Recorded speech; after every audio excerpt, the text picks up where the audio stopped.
Court. It's 9:33 today, and so at this time, if Mr. Griffey, if you would come up and lead us in an invocation and the pledge, please, sir.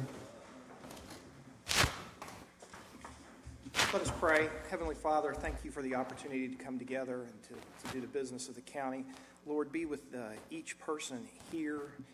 Be with each one of the members of the court, all the leaders. Touch them, lead them in the direction that you would have us go. In Jesus' name, amen. Amen. Pledge allegiance to the flag of the United States of America and to the republic for which it stands, one nation, under God, indivisible, with liberty and justice for all. Thank you, Keith.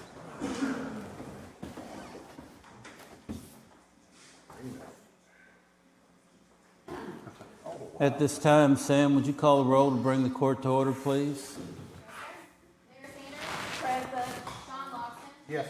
Karen Johnson. Here. Brian Limo. Yes. Bud Summers. Yes. All present. Thank you. Treasurer's transfer report.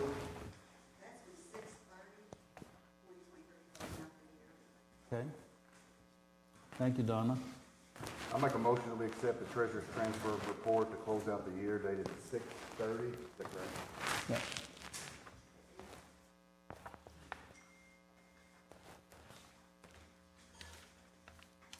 Second. I got a motion by 2nd District Magistrate Logston, a second by 4th District Magistrate Bleemel to approve the treasurer's transfer report closing out the year, fiscal year 6/30/2023. Sam, call the roll, please. Logston. Yes. Johnson. Yes. Blemo. Yes. Judge Summers. Yes. Sanders. Yes. Motion carried. Thank you. Presentation and approval of all bills.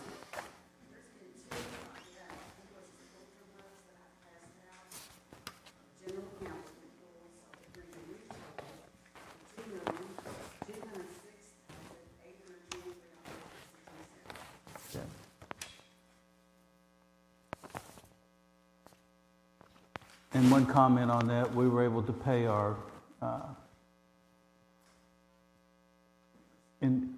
employment bill with KCO for the second time in the history of this county in the last 12 years in a lump and be able to get a 1.5% discount of $800,000. I'll make a motion that we accept and approve all the bills as presented. A second. Got a motion by 2nd District Magistrate Logston, a second by 1st District Magistrate Sanders to pay the bills as presented. Sam, call the roll, please. Johnson. Yes. Blemo. Yes. Judge Summers. Yes. Sanders. Yes. Logston. Yes. Motion carried. Thank you. Treasurer's transfer report, Donna.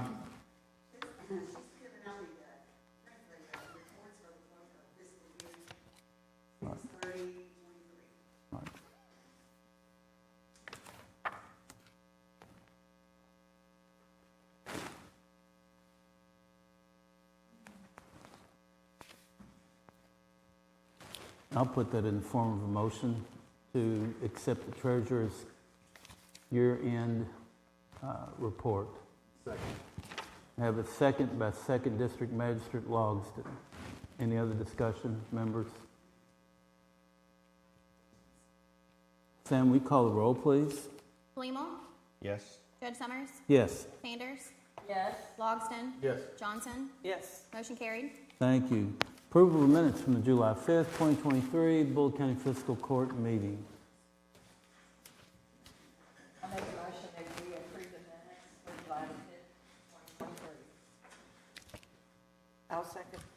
Got a motion by 1st District Magistrate Sanders, a second by 3rd District Magistrate Johnson to approve the minutes of the Bullitt County Fiscal Court July 5th of 2023. Sam, call the roll, please. Judge Summers. Yes. Sanders. Yes. Logston. Yes. Johnson. Yes. Blemo. Yes. Motion carried. Thank you. Presentations. We have a couple of outstanding employees who just recently retired, and it's Joseph Dawson, who's not in attendance today, but we want to thank him for his 32 years of service to Bullitt County. But we do have Carla Johnson here. And Carla, if you'll please come up here, and Chris and Janice as well.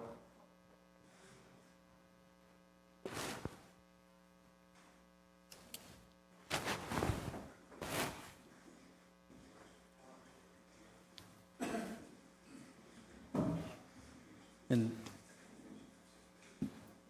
Janice, since you all spent a lot of time with Carla over the years, and we've only been acquainted with her for the last 4.5, if you would just sort of summarize her career for us, if you don't mind. I just wanted to read this excerpt. The Bullitt County EMS has a monthly newsletter. It's called the Bullitt Broadcast, and for this month they did an article with Carla. So this is her words. I started in EMS in 1986. When I began my career, Bullitt County EMS was run by a married couple who also had their own private ambulance service. In 1991, they gave Bullitt County EMS back to the county, and I remained part-time with the county and worked full-time as a supervisor with the private service. In 1993, I returned to Bullitt County full-time and have remained ever since. I have seen a lot of people and changes come and go over the years. I have witnessed just about every tragedy you can imagine. I knew this is what I wanted to do as early as the age of 13. I, like lots of young teenagers, would watch the show Emergency faithfully. I have never once regretted my career choice. The best advice I can give anyone in the EMS field is to never stop learning. Go above and beyond because you have one of the most important jobs in the medical field. We see people at their worst. Never lose compassion. I have laughed with patients, cried with patients, held their hand when they were terrified, and prayed with them. Your face is sometimes the first face they see, and they will always remember how you treated them. Always, always follow your gut, as it will never steer you wrong. I'm certainly going to miss my job and the many friends I have made along the way. Always do your best, and remember that it is all that is ever expected of you. Thank you, Janice. Chris, you guys? If you don't mind, I'd like to thank you, Carla, for your wisdom, your help through the last 3 years. Unfortunately, I didn't know you before 3 years ago, but it's been an honor to know you for the last 3 years. So I got to know Carla when I first moved to Kentucky and was brand new to this service as well as being new to the state, and you were an absolute godsend. She had answers to every question, to every issue, had solutions to everything I could have ever come up with, and you made it a fabulously easy transition into Kentucky and into Bullitt County. Thank you. And Carla, I can't say enough about you and how you've helped guide us through EMS in the last 4.5 years from where we were at to where we're at today. And you'll always be remembered, and if you want to come back and do a little bit of part-time stuff, just give us a call, okay?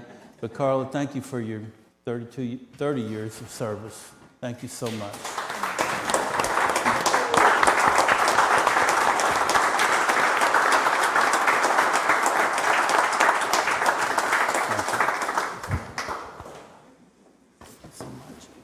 Want to say something? Okay.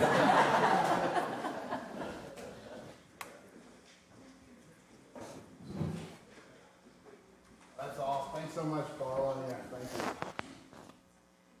you. And for those of you who, the EMS puts out a really nice bulletin every month, and I encourage you to read it online or to be able to get a copy of it from them. Yeah, this is really neat. I like this. We do have one speaker, Perry Cook.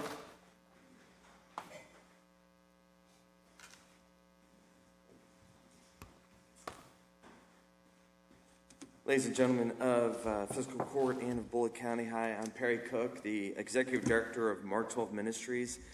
I just kind of wanted to give an update of what the ministry has experienced over the first half of the year, and then obviously I have some questions. But so far, the first half this year, we've been able to, as a ministry, provide over $20,000 of material and financial assistance to over 120 families in our county, and have clothed nearly 263 kids through the outreach thrift store.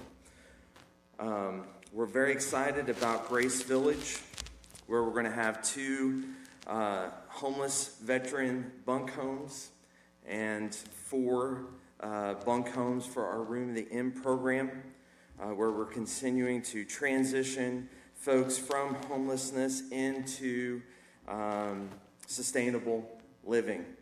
And we're really excited that we actually have 2 of those bunk homes fully funded, and we've secured, obviously, the property that's going to be at. But my question that I have today for the fiscal court, and especially in light of the ordinance that the county seat of Shepherdsville just passed, the 03223 camping ordinance that makes camping illegal, which basically is trying to make homelessness illegal, is in that ordinance it says that Shepherdsville will work tirelessly to get people to resources. So what are those resources? I'm reminded of a verse as a pastor. I spend much time in my Bible, but I'm reminded of Proverbs 31:8-9. Open your mouths for the mute, for the rights of all who are destitute. Open your mouths and judge righteously. Defend the rights of the poor and needy. Right now, Mark 12 is at max. We had to turn down 6 folks for rent assistance just this month because we're out of money. I've got a young lady, and her husband and 3 kids are getting evicted next week from Salt, the Salt River Trailer Park. We just don't have the money. They can't live in their van here in Shepherdsville because they'll get fined, because camping is now against the law. So I asked the fiscal court, what are our resources? Also, I wanted the fiscal court to know that the White Flag Shelter will not be operated by Mark 12 this year. As we've continued to run into hurdles and obstacles along the way with the city saying that they will not have a shelter in the city. So what are the resources for our poor and needy? Where should I send this young lady who needs $1,200 not to be evicted with her family and live in a van? They went to Bullitt Central. They grew up here. Their family's from here. I know at one time a magistrate last year had said, we don't have a homeless problem. We have a homeless problem. So thoughts? Who should I have them call? I know the shelters in Louisville are full now. Nelson County is no longer accepting people from Bullitt County because for so long we've just taken people to the Room of the Inn and the Bethany House and stuff in Nelson County, so they no longer serve anyone from Bullitt County if you're a resident from our county.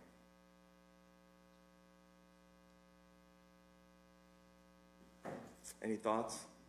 Are you saying Room in the Inn doesn't exist in Bullitt County? We do. Okay. Yeah, we do. That's where I send Yeah, people. yeah. We still exist, but Room in the Inn, the program, it is a job transitional program. It's not an emergency shelter. We're the They large. can still go there. They can still come. Okay. Yeah, Well, that's where yeah. that's where I recommend. Yeah, it. they can still come to Room in the Inn, but our capacity is 8. We can't take a family because we don't have any place for them to go. We stay at churches every single night because we don't have a Or facility. government centers or- Yeah, yeah. And so we appreciate all the churches who have come alongside Mark 12 and continue to open their doors and let us stay there. But the unfortunate thing is that we can't serve a family of 5 in Room in the Inn. We just don't have the capacity But you or could the bandwidth. expand somehow, some way. I would love to. I mean, Yeah, I would love to. But yes, I was just going to echo what King said. That's one of the greatest things that when I originally was involved and knew of Room in the Inn, the relationship of churches, and I don't know how that bond continues since you've took it over as executive director, but having 40 plus churches in our community stepping up to help people like that, I think that's been amazing. And I know Yeah. I haven't been involved in a long time, but when Carl was there, we went and volunteered our football team and served food and different things like that. And it was an amazing program to see the churches, the community step up. Yeah. I don't think it's fiscal court's responsibility to help those individuals right now. I mean, we're on a limited number budget in terms of what our tax dollars are coming in overall from somebody's tax bill. So when it comes to a homeless issue, I think it's really the community coming together, not just fiscal court's responsibility. I know you've been here multiple times, and I just find it very hard why there's businesses not buying into and supporting you in the community in other cities, because I mean, it just seems like there's not really a lot of support behind there, and I don't know what the reason is behind that. I don't know. So I mean, it's a good question. You know, where do you send them at? We're down to 32 churches because COVID. A lot of churches closed. We're the most lost county in the state, so we have less churched people in our county than any other county in the state. So relying on churches to do the work of government, I think is difficult. There's state money and federal monies that are earmarked to help the unhomed and the impoverished. I mean, that's how Louisville does it. The money is sent. When I call the state, they say, go to your fiscal court. And I mean, it is government's responsibility to take care of its citizens. I mean, this is not just they're unhomed and we don't. I mean, I spent 27 years in the military. As a disabled veteran, I fought for us not just to protect the freedoms of our country, but also to help the unserved, the least of these, those that struggle. I mean, we just got awarded one of 8 communities in the nation as a high-density drug trafficking community. Those federal monies come here just like the CARES money that we sent $190,000 back because we didn't pay people's bills. There's federal monies out there that I don't have access to as a ministry that the county and the cities have access to that then disperse to places. And that's how Wayside gets its money. It doesn't get its money straight from the federal government. It gets it from the Metro Louisville. I think it's $500,000 a year to provide the services that they do. So it is a community problem, absolutely. And the drug epidemic has made it a much broader family because even though we're only 2% of the state's population, last year in 2022, we were 6% of the overdose deaths. And what that means is in the wake of those deaths, there's children, loved ones, and people who are left trying to figure things out, right? I think the biggest thing, Perry, with us, I don't want to categorize the fiscal court, but I'll say myself because I've seen you come several times, and I really believe in trying to help those out there. But you gave us a package, but I don't see, for me personally, to step up and help. I don't even know what you're asking for, to be honest. You probably came like 10 times and you just want money, but we've asked for like a plan, and we've yet to see a plan. Like you had mentioned before about the possibility of building a shelter and what that would cost, but I would be curious to know where your fundraising efforts outside of relying on fiscal court to make that a goal for this community. Yeah. How much have you raised? The only thing I've ever asked for is the same support that Housing First, that you used to provide Room in the Inn, which 40% of their budget used to come from fiscal court. Once we took it over, we never received any monies from fiscal court. And also what you give Turnaround Center.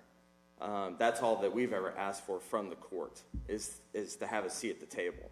And the next thing was to have a seat at the table of how do we request it? And I've yet to be answered, how do we request it? I brought a proposal that proposed a building. Right. That's all I asked for. Yeah. Was I know that the county has empty buildings. I said, how about give us a building? I've never asked for money from fiscal court. We don't have, the money that we operate on is from churches, individuals, and businesses. If you're here today and you don't want money, what can we do as a court to help you to solve this problem? So I'm just asking you, who should I send them to? Like, what has the court done? I know that you've put a lot of planning into the Bourbon Trail and this big resort that's getting built. And we've put a lot of planning in aquatic centers and parks and all that kind of stuff, which I think is wonderful. But the unfortunate thing is half the population of our county is not going to enjoy those things because financially they're living paycheck to paycheck or they're unhomed. Yeah. So my question is in these conversations where we've talked about these things, where have we talked about the underserved, the homeless, and the impoverished? So what are the plans for them?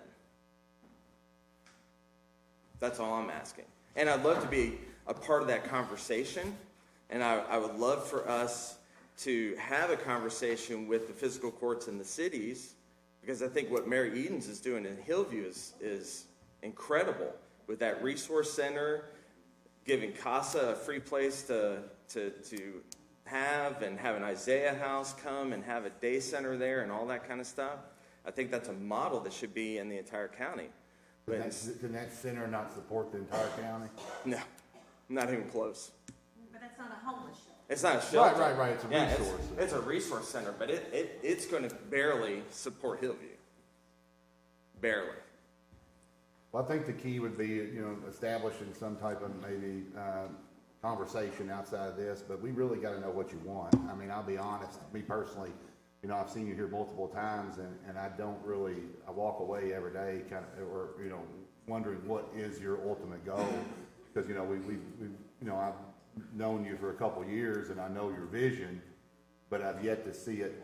I don't know how to explain that. I mean, because what you're doing is, I'm sure amazing, but I've yet to see, like some hard, concrete facts of this is where it's going, and if we give you 20,000, this is what it's doing. I know we hear facts about the problem, but I'm just curious to see what you would really want or expect us to do to help you, because what you're asking us is a double-bladed, it's a double-ended question, obviously. You know the answer to that better than we do. We sit up here, but you're out, your boots are on the ground every day. You know where those people need to go. Yeah. So I don't know. I definitely don't know more than you do when it comes to, in terms of where these people need to go for their help. Yeah. Last year, the proposal I presented to the court was asking for a building. Yeah. That's all I was asking for.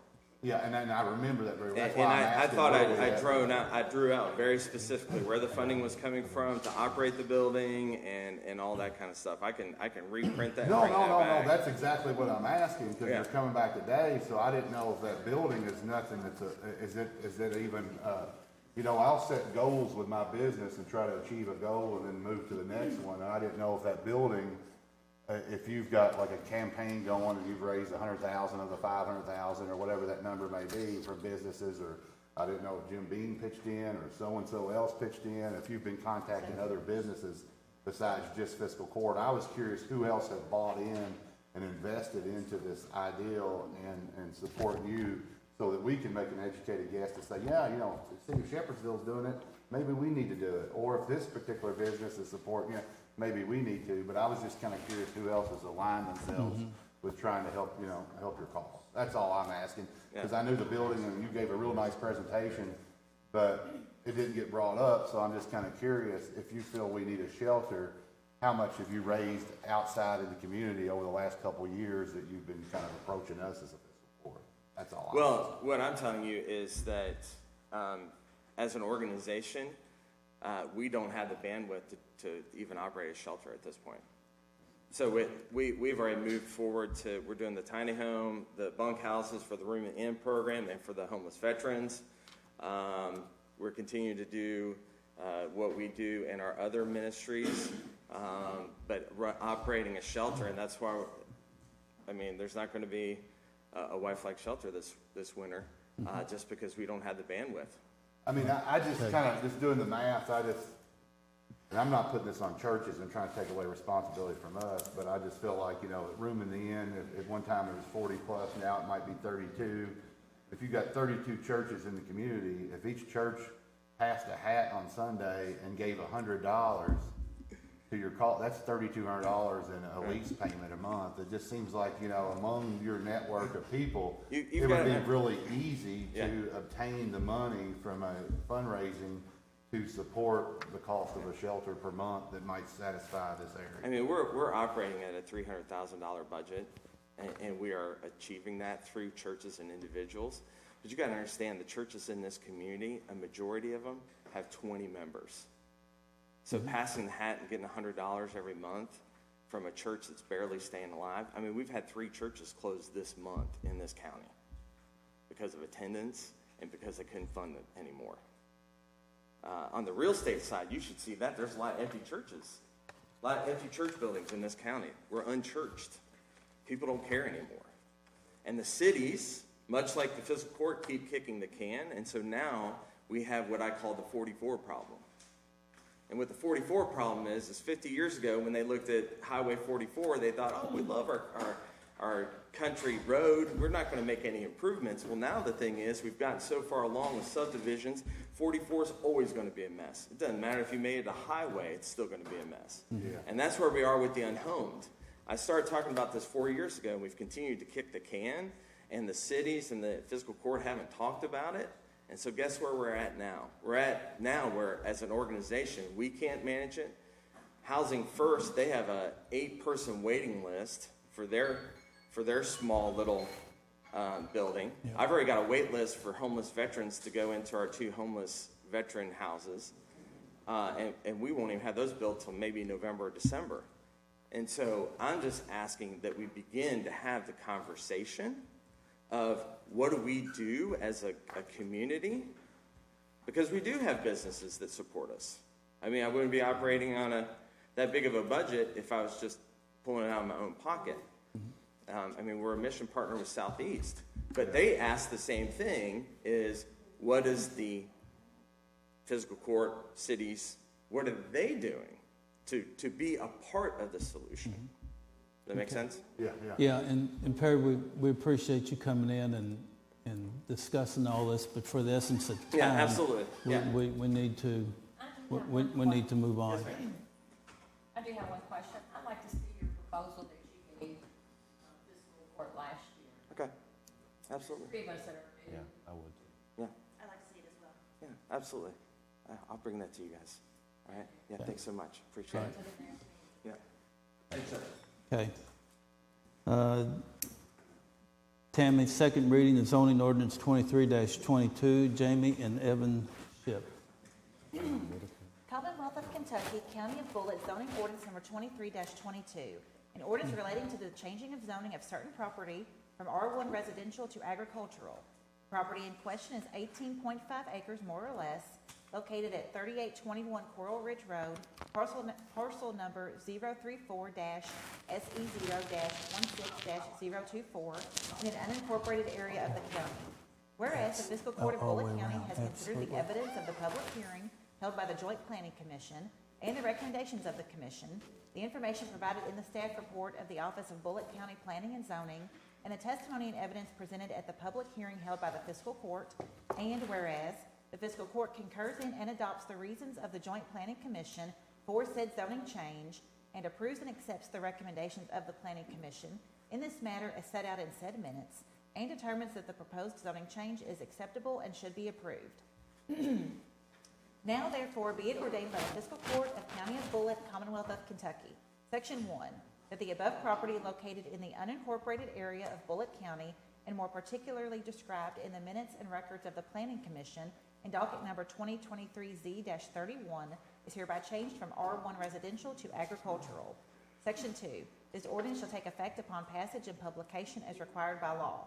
Section 3, should any section, provision, or part of this ordinance be declared unconstitutional or invalid for any reason by a court of competent jurisdiction, then the remainder of this ordinance shall not be affected and shall remain in full force and effect.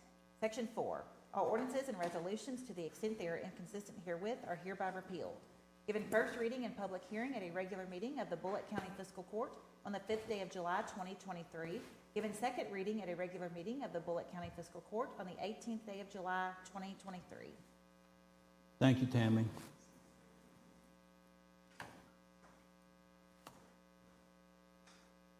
I need a motion to follow the planning and zoning's recommendation for zoning ordinance 23-22, Jamie and Evan Ship. I make a motion that we approve this Second. I have a motion by First District Magistrate Sanders, a second by Third District Magistrate Johnson to accept the Planning and Zoning's recommendation for zoning ordinance 23-22. Jamie and Evans Ship. Sam, call the roll, please. Sanders. Yes. Logston. Yes. Johnson. Yes. Lemel. Yes. Judge Summers. Yes. Motion carried. Thank you. Tammy, second reading of zoning ordinance 23-23. Chester Bischoff. Commonwealth of Kentucky, County of Bullitt, zoning ordinance number 23-23. An ordinance relating to the changing of zoning of certain property from R1 residential to IL light industrial. The property in question is 1.2 acres more or less, located at 2847 Coral Ridge Road, parcel number 036-SE0-20-022 in an unincorporated area of the county.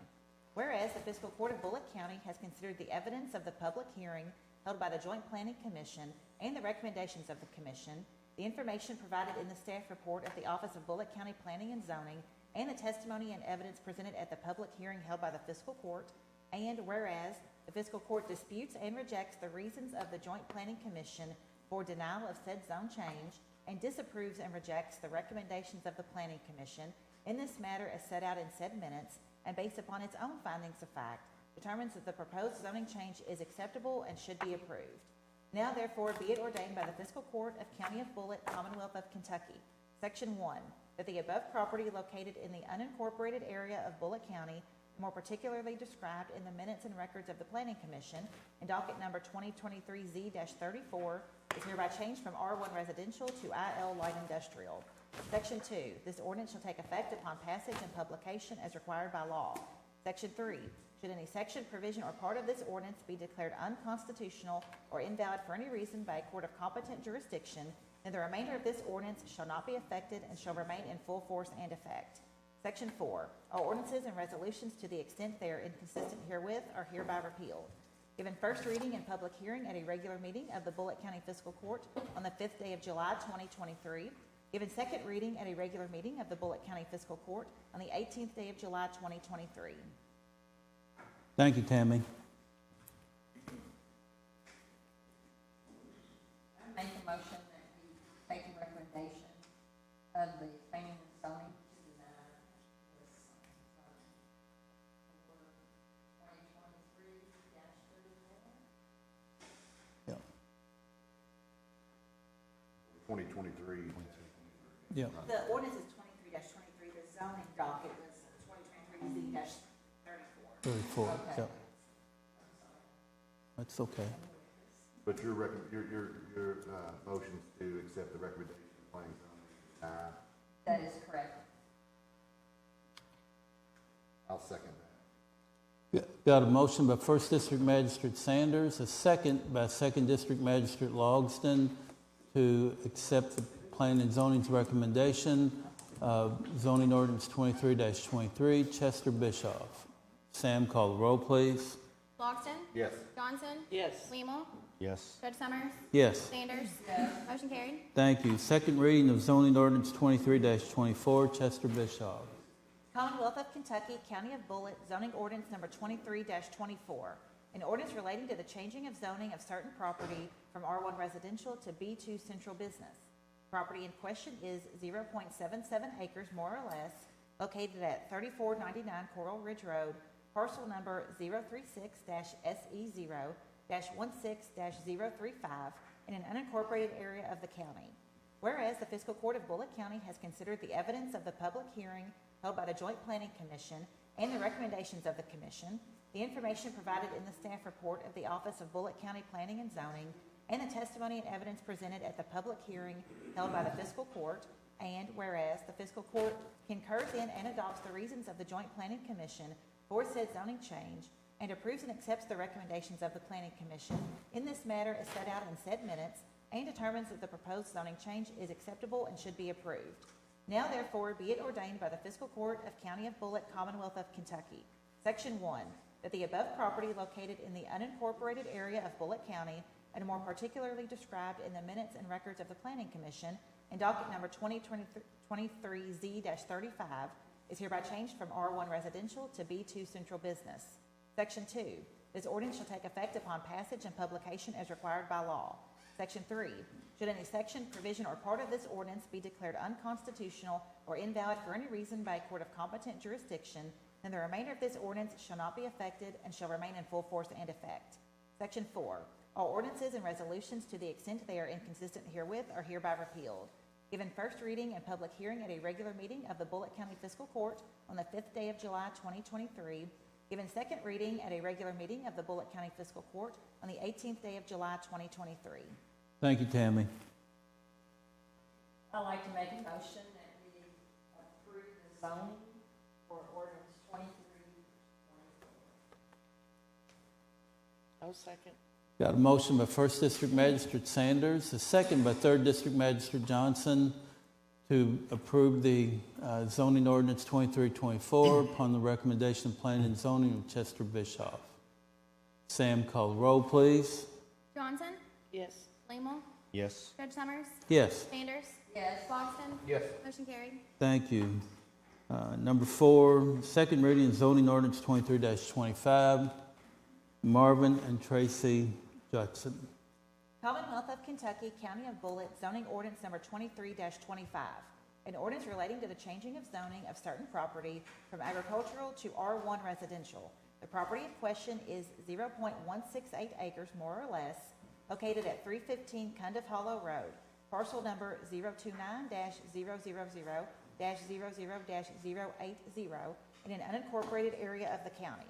Whereas the Fiscal Court of Bullitt County has considered the evidence of the public hearing held by the Joint Planning Commission and the recommendations of the Commission, the information provided in the staff report of the Office of Bullitt County Planning and Zoning, and the testimony and evidence presented at the public hearing held by the Fiscal Court, and whereas the Fiscal Court concurs in and adopts the reasons of the Joint Planning Commission for said zoning change, and approves and accepts the recommendations of the Planning Commission in this matter as set out in said minutes, and determines that the proposed zoning change is acceptable and should be approved. Now therefore be it ordained by the Fiscal Court of County of Bullitt, Commonwealth of Kentucky.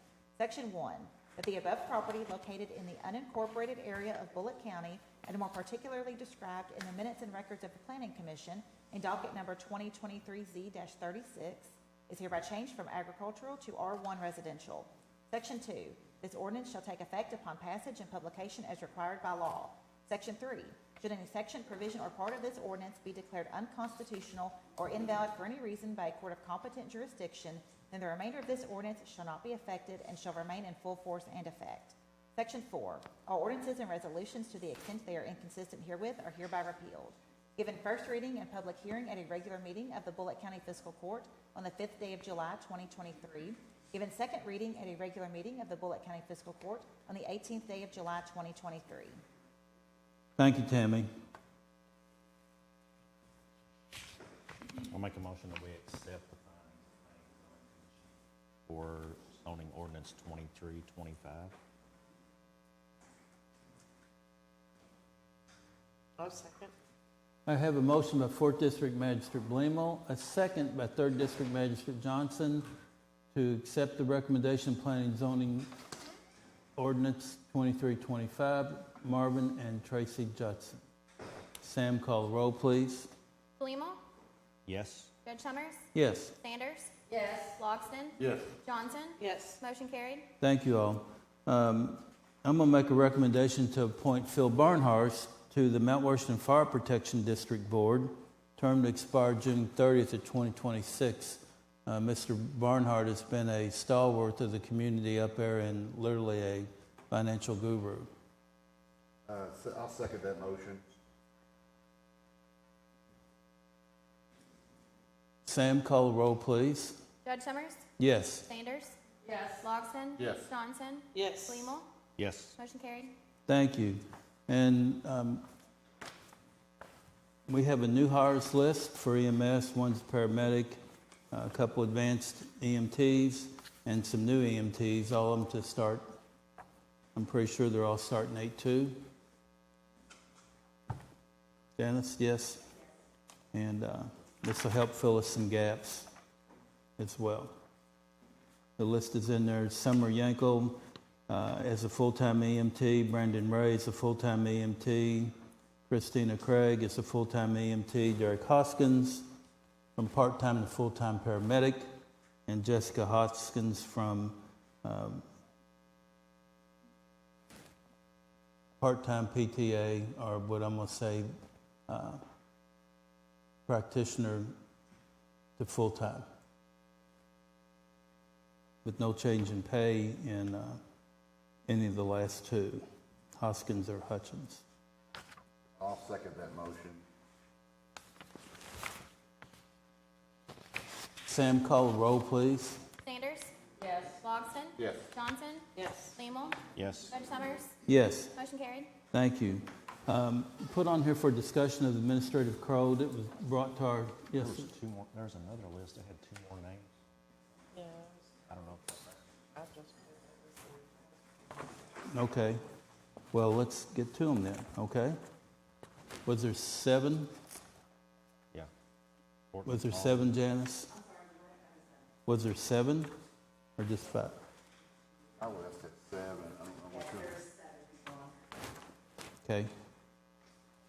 So I'll make the motion to hire the last 2, which are, let me see this, I don't have it.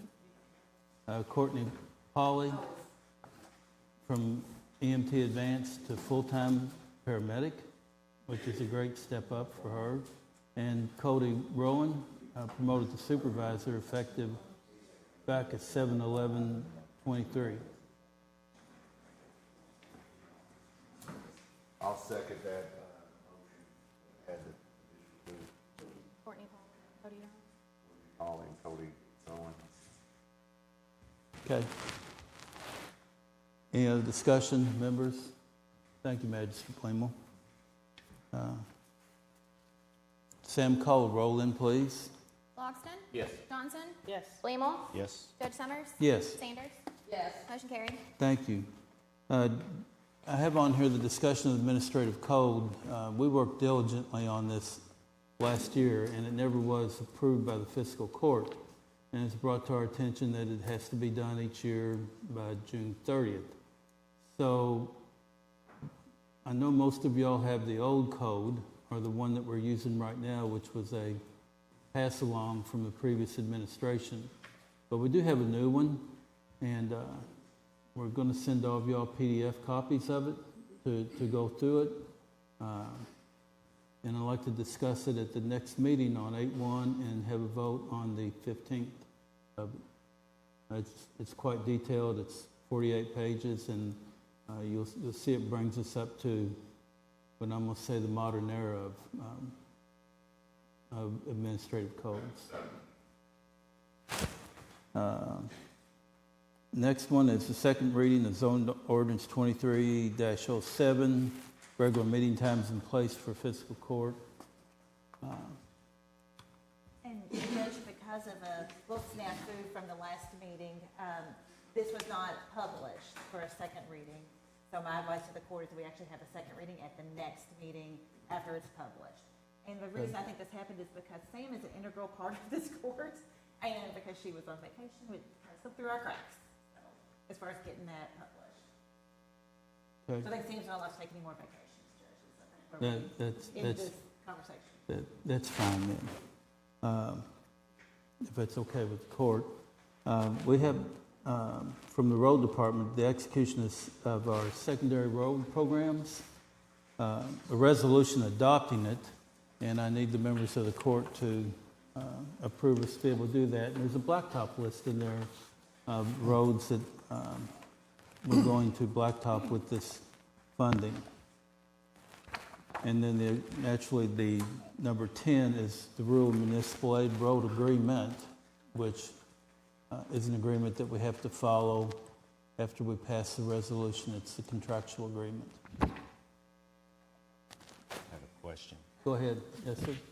So the roads that are on this, all of them are in the second district, and I'm not opposed to anybody getting blacktop, but do we usually kind of spread it around a little, or? We can. This is the ones that they had approved, the state, which was presented, Brian. Okay. They come through and they literally do a thumbprint on what we present. So this is what we have for this time. So the road department presented a bunch of roads and they Yes. approved these. Yes, sir. That's my only concern is It's about 4 miles worth of road. It's all one district. Yeah. Well, Will there be others that would be, other roads that would be paved later in the year? yes. Will there be another, Uh-huh. Yeah, we pave other roads as well. so it just won't be in one district? This is for the funding from the state. This is what they go through and look And at. I'm getting lucky now, but if you go back in the history, Yeah. I've gotten missed out in my district quite a few times, and you got a lot of that roads. So, Yeah. and it sort of revolves in a revolving, we don't have I it. guess when Yep, it's a yearly thing or yes, it's yearly, it's a year. right. They do this every year. And I'm glad to see some second district roads on the final.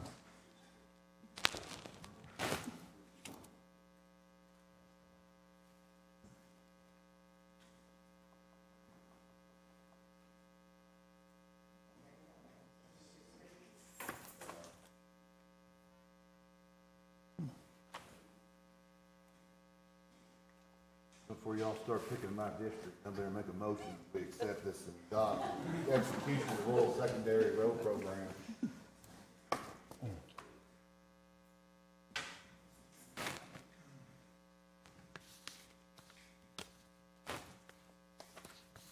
I'll second. I have and the first one has to be on the resolution, okay? I have a motion by Second District Magistrate Logsdon, a second by Third District Magistrate Johnson to approve the resolution for for myself to enter into an agreement with the Kentucky Department of Transportation on the Rural Secondary Road Program. Sam, call the roll, please. Flemmel, Yes. Judge Summers, Yes. Sanders, Yes. Logston, Yes. Johnson. Yes. Motion carried. Thank you. And in the second part of this is the actual rural and municipal aid program agreement as well.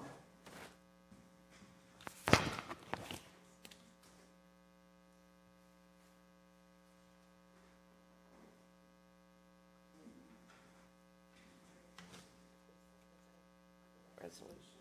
Yeah. It's the second part of the resolution. There should, yeah.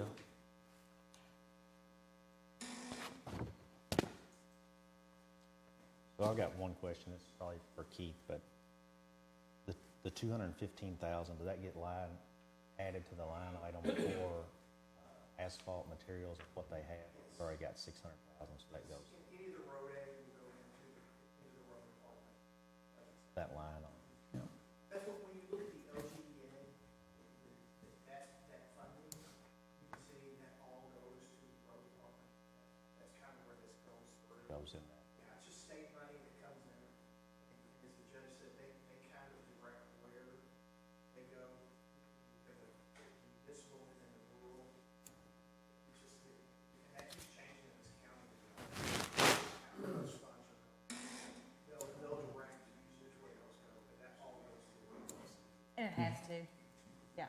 That money can't be intermingled with anything In else. a It has general to be fund just or roads. Yeah. Yeah.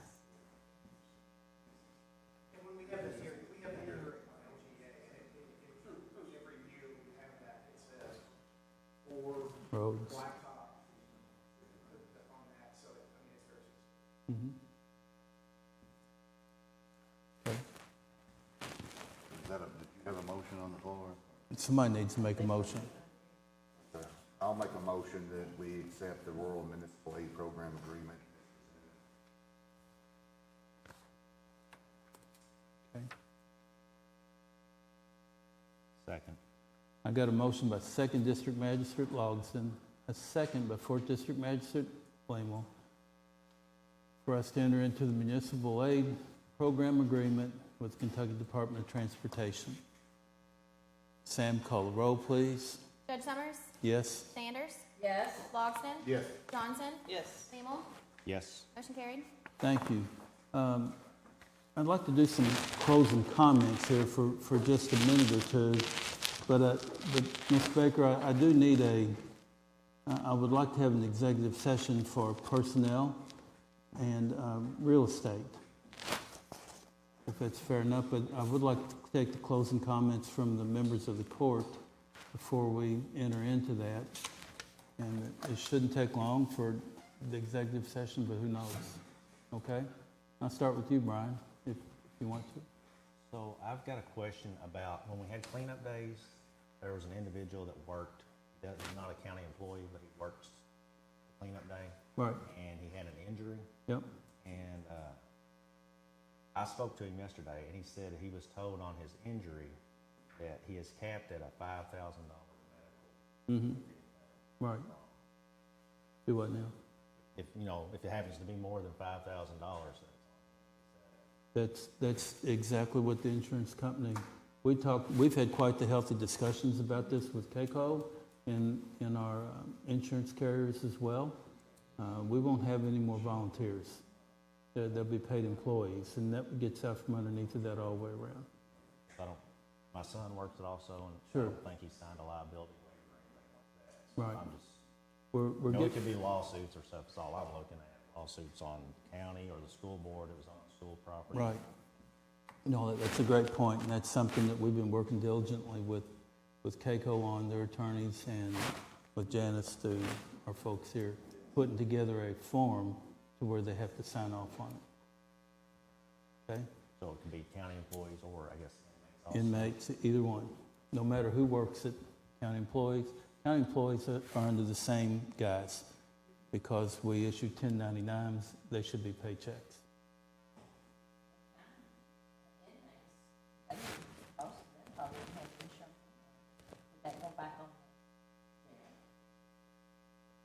This is part of the discussion that we're having with them, Vera.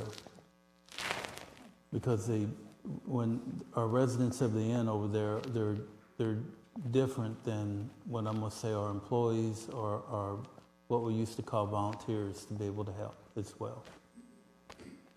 So but you're saying that they had a volunteer that were injured and. Yes. Paid, but no, Okay. just anybody else short. Right. Yeah.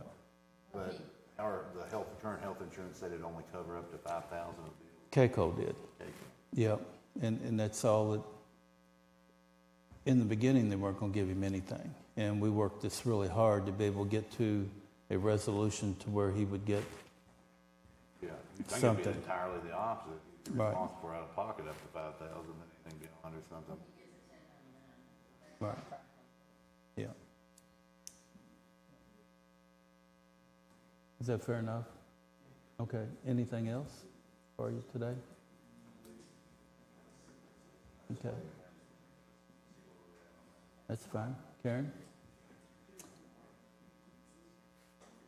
So, if y'all weren't there on Saturday for the opening of the disc golf, that was just really phenomenal. Any time of any day that I go over there before 9:00 p.m., there are at least 7 to 10 cars there each.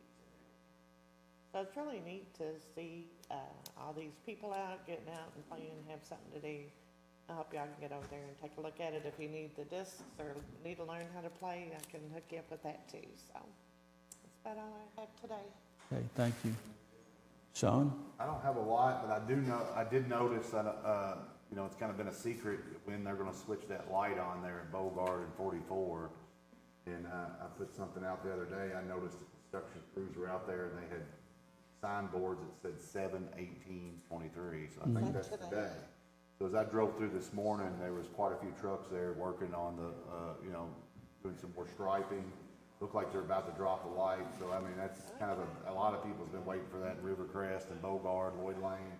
So I know it's been kind of a joint effort between us and the city of Mount Washington to help fund that and help from some of the state representatives and different people. But I think today may be the day. I don't wanna go out on a limb too far, but the sign said 7/18, so if you're driving on 44, Judge, be careful, Yep. there might be a traffic light there. We will. Thank you. Vera? I really don't have anything. I've been on vacation, so I'm doing kitchen. Okay. Okay, and my closing comments for this is, on the Roe Hill Water Project, we're gonna do a ribbon cutting, August the 3rd at 2 p.m. We've invited state officials down because it took 5 grants, 5 different funding sources to be able to make this happen. And it took a little bit longer than, like 2 years longer than what we thought, because of the amount of grant activity and the amount of grants that we were able to have. We're also going to do a fundraiser for our paramedic who's still in the hospital on September the 9th at the Bullitt County Fairgrounds. And when you all see Jimmy Anderson and those folks, please thank them for the effort that they're making to help us with that. Because I know Sean's going to be there making sure everybody, we raised a lot of money for them. The concrete floor, if you needed to stop in at the EMS building in Lebanon Junction, is poured and ready to go to start up on the walls. Barry Jones, our level 3 inspector, started Monday. He's our chief inspector. And Christy Royalty, she started employment July the 10th as our solid waste coordinator. And so at this time, I need a motion to go into executive session to discuss real estate and personnel. I make a motion that we go into executive session, discuss real estate and personnel. Got a motion by 2nd District Magistrate Logsdon, a second by 4th District Magistrate Bleemel. Sam, call the roll, please. Sanders? Yes. Logston? Yes. Johnson? Yes. Bleemel? Yes. Judge Summers? Yes, Motion carried. thank you all.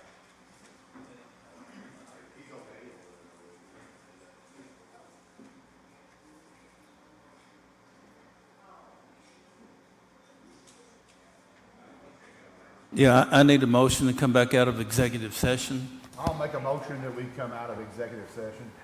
A second? Got a motion by 2nd District Magistrate Logsdon, a second by 1st District Magistrate Sanders to come out of executive session. Sam, call the roll. Yes. Johnson? Yes. Yes? Judge Summers? Yes, Sanders? Yes. Motion carried. thank you. And there was action taken. And I'm going to make a motion that we put a 1,200 square foot addition to the EMS building in Lebanon Junction with ARPA funding that we have still left available. I'll second that motion. I have a motion by 4th District Magistrate Bleemel, a second by 2nd District Magistrate Logsdon to put a 1,200 square foot addition onto our existing EMS building in Lebanon Junction with ARPA funding. Sam, call the roll. Johnson? Yes. Bleemel? Yes? Judge Summers? Yes, Sanders? Yes. Logston? Yes. Motion carried. thank you.